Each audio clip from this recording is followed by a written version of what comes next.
Thank you, everyone. Hello? Yeah, thank you, everyone. My name is Era. I'm the founder for Edge. Joining me today are Michael from Zero Gravity and also David from Autonolas.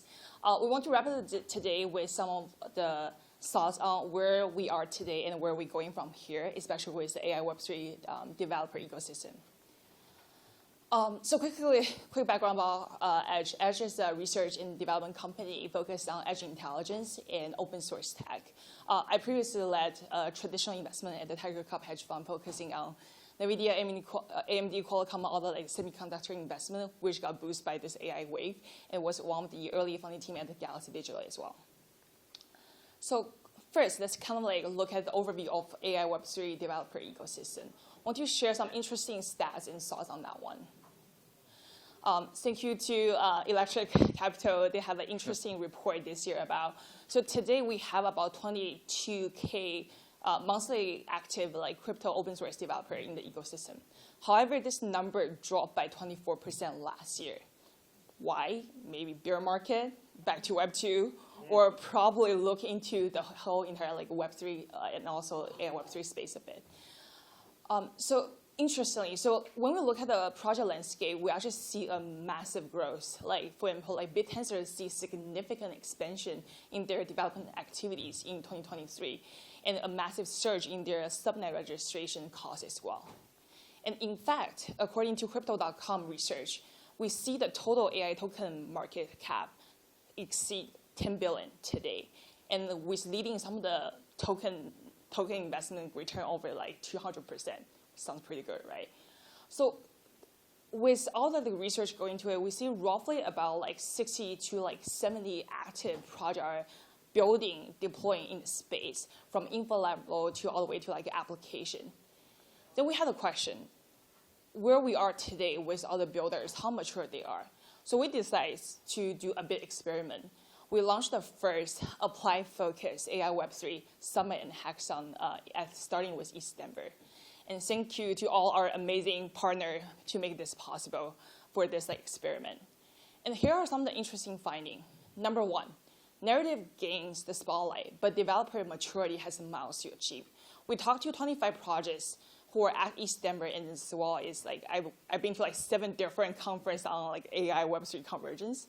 The reality is there's great registration, great topic, but when you look at the online builder stats and hacker stats, the magnitude and the maturity level, I think there's still a long way to go.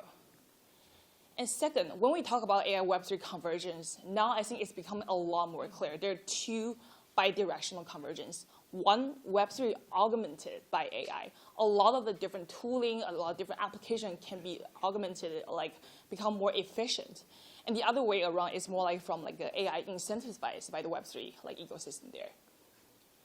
And when we're looking into what are the major categories people are building, there are 4 major ones.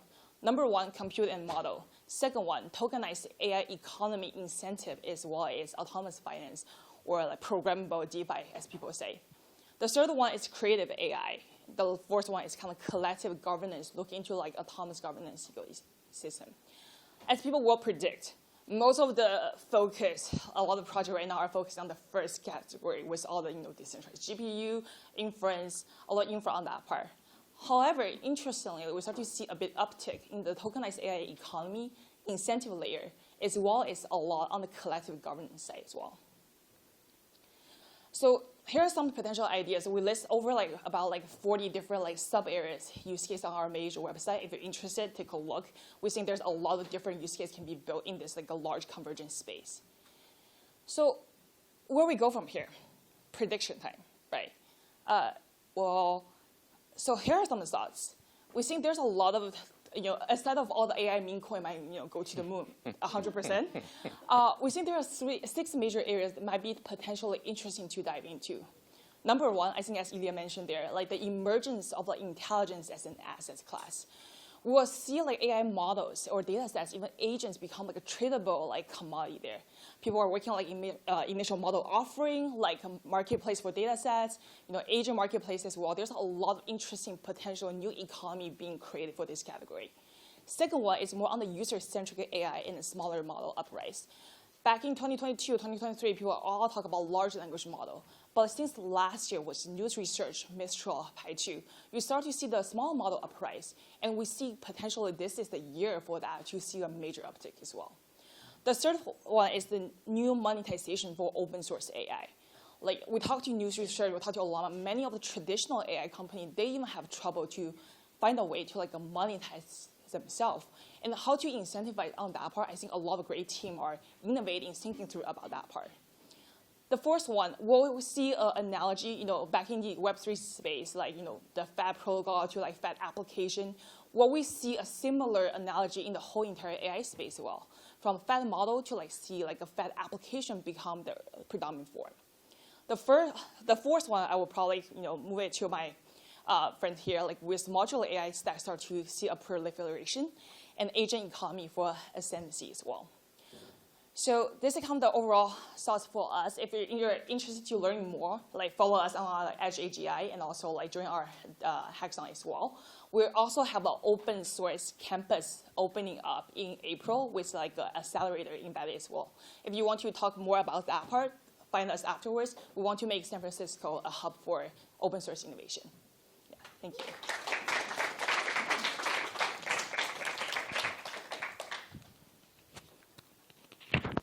Okay, thanks for setting up the theme very well. Really nice to be here. I am Michael. I'm the co-founder and CEO of Zero-G, also known as Zero Gravity, and we're introducing the first modular AI chain. And we've just come out of stealth, so you may have never heard of us, but that's why I'm here, to kind of present on it.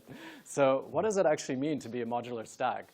So Ilya actually laid this out earlier. And so basically, we've got a few kind of layers to this stack. So we've got the infrastructure piece, the kind of the model and the data piece, and the execution piece. So right now, we're helping with model storage in particular, and then also what's known as data availability. That's obviously been a hot topic. But basically what that means is that we help you scale and reduce costs significantly for running any type of high-performance application on-chain, whether it's on-chain AI, on-chain gaming, high-frequency DeFi. That's all now possible because we're providing the fastest data availability layer in the space. So let's talk a little bit about kind of how we got started here. And it's actually particularly fun to be here because this is where it all started initially. Here is where I met my future co-founder, Thomas, in 2014. I don't know if Thomas is here, but he was here earlier, so find him. So he basically called me up in 2022, and he was like, hey, I've invested in this company called Conflux, and Ming and Fan are the best engineers that I've ever worked with. You guys need to meet. All of us need to meet. And so before long, I spent about 6 months or so co-founder dating with Ming and Fan, and I came to the same conclusion. They're the best engineers and computer scientists that I've ever worked with. And so it's an amazing kind of explosive team. I have a background myself in engineering, then switched over more to the business side at Bain and at Bridgewater. And I also started a Web2 unicorn company before. And then Ming and Fan themselves are Microsoft research trained. They're University of Toronto professors, have multiple gold medals in informatics. And so it's been super exciting to kind of build with this team. And the other thing that's exciting, this is something we're going to be announcing pretty soon, is that this has gotten a lot of investor attention. Our kind of pre-seed round, which is going to be a massive announcement, has been 20x oversubscribed, with many of the investors actually being in this room as well. And so it's been exciting to be on this journey and to see kind of the future unfold with some really great partners. And so fundamentally, let's just talk a little bit more about the scalability piece.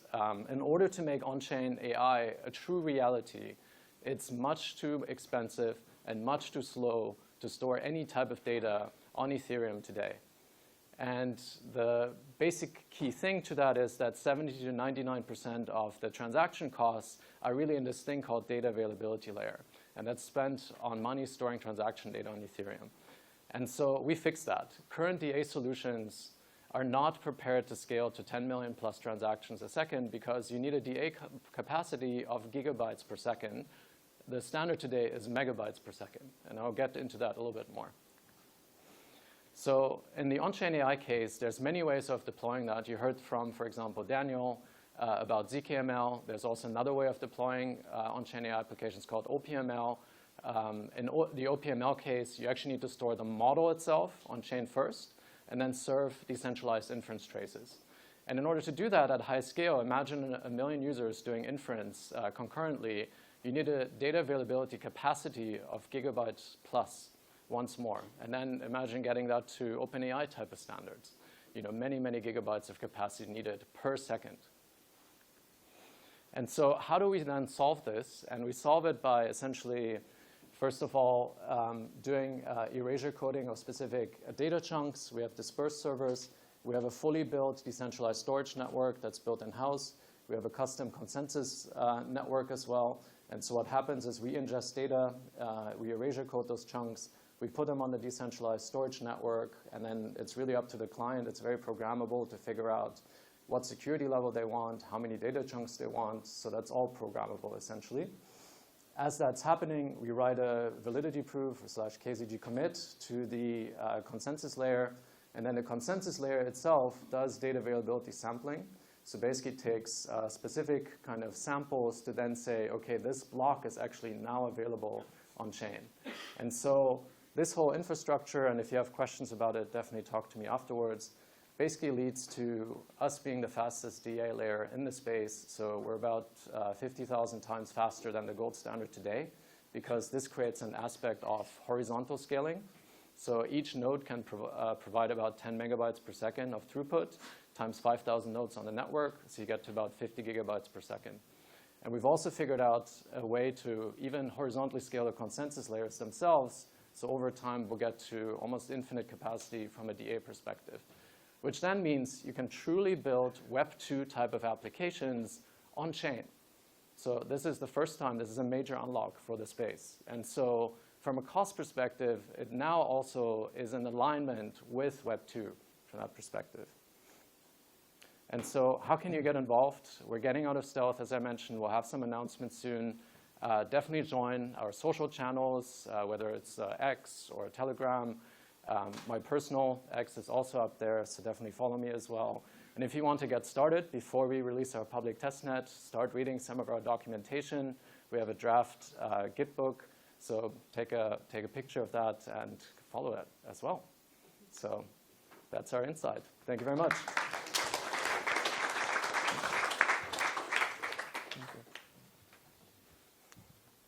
Hey. Oh. Hello? OK, perfect. I'm David, co-founder of Valerie and CEO. Valerie is a core contributor to Autonolas, or OLAS for short. And these are not my latest slides. Can we refresh that?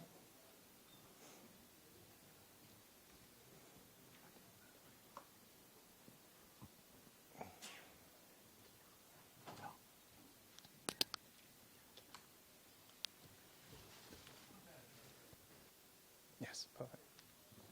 Those are. Thank you very much. All right. We had a fantastic set of talks today. Actually, it's one of the pleasures of being last that you can sort of look back. I just wanted to quickly motivate again why we work on ownable. Obviously, without AI, we're kind of limited in the kind of outcomes we can create. Now, OLAS basically is one way to solve that. It's made up of two things.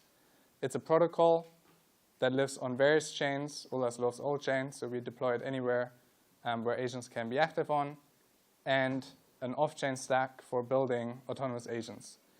And the twist is that you can build an autonomous agent and run it in a centralized setup where you basically on your local machine or on your cloud instance run it, or you can run that same code as a decentralized system with a consensus gadget under the hood and kind of co-own it as a group of people, as a DAO, for instance. Now, we already have a lot of use cases actually realized on the stack. So it ranges from DAO and marketing, which the Autonolas DAO uses, across autonomous governance, agent influencers, which is a project building on OLAS, autonomous science, something which started at ETH Denver, also another project, all the way to autonomous traders. And the biggest use case by far has been actually prediction markets. So what's interesting about prediction markets was very well motivated earlier by Davide when he was giving his talk. AI agents can autonomous AI agents can serve this long tail of events which humans would just never bother engaging with. And so autonomous agents are actually like a natural fit here for a product which humans wouldn't be.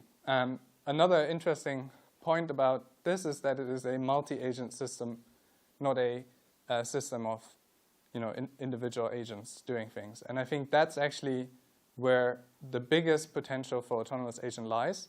So autonomous agents, when they come together in a setup where there's different type of agents collectively working on something which creates an emergent outcome, in this case, prediction markets, then they shine. So here, this is deployed on Gnosis chain.